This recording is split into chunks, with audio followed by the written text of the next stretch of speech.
नमस्ते दोस्तों, celiac disease एक बीमारी है जिसमें कि हमारी इंटेस्टाइन में गेहूं से एलर्जी होती है। तो इस वीडियो में सरल भाषा में समझाया गया है कि अगर किसी को ये रोग है जो गेहूं से एलर्जी है तो उसमें खाने में कैसे बदलाव करने हैं और दिनचर्या में क्या बदलाव करने हैं ताकि हमारी जो बीमारी है ये हमारे शरीर को नुकसान ना पहुंचाए। किसी को जब पता चलता है कि उसे सीलियाक बीमारी है तो खाने के साथ उसका पूरा रिश्ता ही बदल जाता है। लेकिन घबराने की कोई बात नहीं। सही जानकारी के साथ ये सफर ना सिर्फ आसान हो सकता है बल्कि अपनी सेहत को अपने हाथ में लेने का एक जबरदस्त जरिया भी बन सकता है। तो चलिए सबसे पहले ये समझते हैं कि आखिर ये सीलियाक रोग है क्या। Indian council of medical research यानी ICMR के मुताबिक ये एक ऑटो इम्यून कंडीशन है। अब आसान भाषा में इसका मतलब क्या हुआ? इसका मतलब ये है कि जब ग्लूटेन शरीर में जाता है तो शरीर का अपना डिफेंस सिस्टम मतलब उसकी अपनी ही सेना कंफ्यूज होकर अपनी ही आंतों पर हमला करने लगती है, जिससे उन्हें नुकसान पहुंचता है। और यहीं पर सबसे जरूरी बात छिपी है। सीलियाक बीमारी का इलाज किसी गोली या दवाई में नहीं बल्कि आपके किचन और किराने की दुकान में है। ये सिर्फ कोई डाइट प्लान नहीं है, ये एक मेडिकल जरूरत है, एक लाइफस्टाइल है जिसे पूरी तरह अपनाना ही पड़ता है। तो सवाल ये है कि इस बदलाव को कैसे अपनाया जाए। चलिए इस सफर पर आगे बढ़ते हैं और उन जरूरी कदमों को समझते हैं जो इस मुश्किल लगने वाले काम को एक साफ और आसान प्लान में बदल देंगे। तो जब इलाज ही खाना है तो शुरुआत कहाँ से करनी है? चलिए सबसे पहले उस बुनियादी नियम की बात करते हैं जो इस डाइट की नींव है।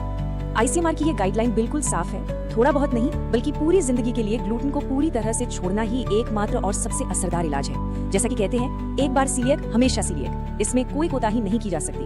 ठीक है, ये तो साफ हो गया कि ग्लूटेन से बचना है, लेकिन असली सवाल तो ये है कि ये ग्लूटेन छिपा कहाँ कहाँ होता है। चलिए अब थोड़ा जासूस बनते हैं और उन चीजों की पहचान करते हैं जिनसे हमें दूरी बनानी है। देखिए, गेहूं, जौ और राई ये तो ग्लूटेन के सबसे बड़े सोर्स हैं और इनसे बनने वाली चीजें जैसे कि हमारा आटा, मैदा, सूजी, दलिया और सेवइयां, ये सब हमारी रोजमर्रा की जिंदगी का हिस्सा हैं। इन्हें पहचानना ही पहला और सबसे जरूरी कदम है। लेकिन असली चुनौती तब आती है जब ग्लूटेन छिपा हुआ होता है। क्या आप सोच सकते हैं कि आपकी पसंदीदा सलाद ड्रेसिंग, बाजार के सूप, यहाँ तक कि सोया सॉस में भी ग्लूटेन हो सकता है? ऐसा इसलिए क्योंकि फूड इंडस्ट्री में इसे अक्सर खाने को गाढ़ा करने या फिलर के तौर पर इस्तेमाल किया जाता है। इसलिए अब से हर पैकेट पर लेबल पढ़ना बेहद जरूरी हो जाता है। चलिए अब क्या नहीं खाना है की चिंता को थोड़ी देर के लिए साइड में रखते हैं और उस विशाल दुनिया पर ध्यान देते हैं जिसमें अनगिनत स्वादिष्ट चीजें हैं जो आप आराम से खा सकते हैं। जरा इस टेबल पर नजर डालिए। अलाउड वाली लिस्ट कितनी जानी पहचानी और लंबी चौड़ी है। चावल, मक्का, ज्वार, बाजरा, बेसन, ये तो हमारे किचन की शान है। और सबसे अच्छी बात ये है कि ये सभी नेचुरली ग्लूटेन फ्री हैं। और बात सिर्फ यहीं खत्म नहीं होती। सोचिए, पुट्टू, राजगिरा, सिंघाड़ा, साबूदाना, विकल्पों की कोई कमी नहीं है। सही जानकारी के साथ आपके खाने में वैरायटी की कभी कोई कमी नहीं होगी। तो अब जब हमारे पास हाँ और ना की लिस्ट तैयार है तो चलिए देखते हैं कि बाजार में खरीदारी करते वक्त और बाहर रेस्टोरेंट में खाते समय इन नियमों को असल जिंदगी में कैसे लागू करना है। किराने की खरीदारी को आसान बनाने के लिए ये 3 कदम अपनाइए। पहला, दुकान के बाहरी किनारों पर रहें जहां ताजे फल, सब्जियां और डेयरी प्रोडक्ट्स मिलते हैं। ये सब कुदरती तौर पर ग्लूटेन फ्री होते हैं। दूसरा, किसी भी पैकेट वाली चीज पर ग्लूटेन फ्री का लेबल जरूर देखें। और तीसरा, आजकल ज्यादातर बड़े स्टोर्स में एक अलग ग्लूटेन फ्री सेक्शन होता है, उसे जरूर एक्सप्लोर करें। आपको कई नए ऑप्शन मिलेंगे। बाहर खाना थोड़ा मुश्किल हो सकता है, लेकिन नामुमकिन बिल्कुल नहीं। बस कुछ सवाल पूछने की आदत डालनी होगी। जैसे आप पूछ सकते हैं, क्या आपका फ्रायर अलग है?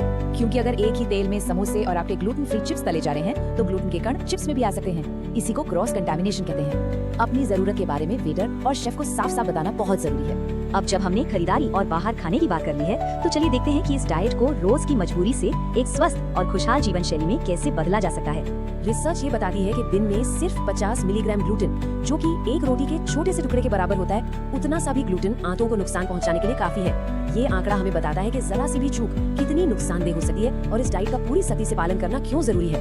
और एक बहुत जरूरी बात याद रखिए, किसी चीज पर ग्लूटेन फ्री का टैग लगा होने का मतलब ये नहीं है कि वो हेल्दी भी है।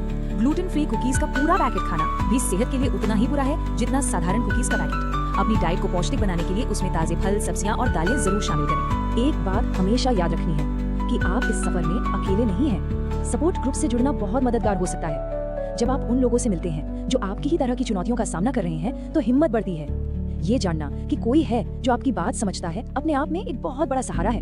तो अंत में ये सारी जानकारी और ज्ञान आपको ताकत देता है। जब आप ये जानते हैं कि क्या खाना है, क्यों खाना है और कैसे खाना है, तो ये डाइट एक बंधन नहीं लगती बल्कि ये अपनी सेहत को बेहतर बनाने का एक जबरदस्त जरिया बन जाती है।